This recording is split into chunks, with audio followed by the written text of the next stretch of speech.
मेरो चाहिँ के साह्रो पसिना आएको भन्ने छ ल पुरा भिडियो हेर्नु होला साथीहरू सबैजनाले।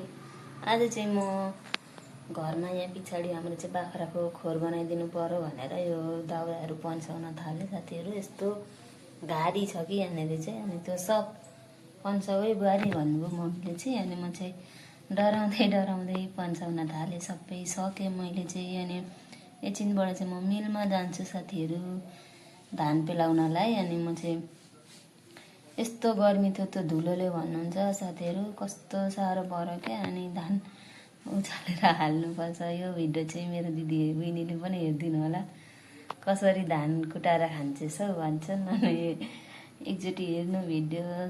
अनि म चाहिँ हाम्रो चाहिँ माइतमा हामीले चाहिँ धानहरू रोपेको थिएनौँ नि त साथीहरू। अनि अब मेरो दिदीहरूले हेर्दा पनि अलिक छक्क पर्नुहुन्छ क्या। अनि यस्तो मजाले धान नटुक्रिकन निक्ल्यो साथीहरू। अनि हेर्नु न यस्तो पसिना भयो, लुगा सब भिजिरहेको थियो। अनि दाजुले चाहिँ आइ भनिदिनु न दाजु भनेको थियो, अनि आइ भन्नुहुँदैछ। अनि मैले चाहिँ धान कुटाइसकेँ साथीहरू। गर्मी यस्तो भएको थियो कि धान चाहिँ एक बेला मात्रै भयो। अनि हिँडेँ घरतिर म चाहिँ। अनि मेरो चाहिँ यता गोलाटार जाने बाटो हो घर चाहिँ। अनि गएँ, अनि गएर घरमा गएपछि चाहिँ मम्मीले केलाउँछु म भन्नुभयो। अनि धान केलाउनु भयो। अनि यस्तो गर्मी थियो कि अनि म चाहिँ भिडियो बनाउनै सकिनँ साथीहरू। आजलाई चाहिँ यति नै, बाई।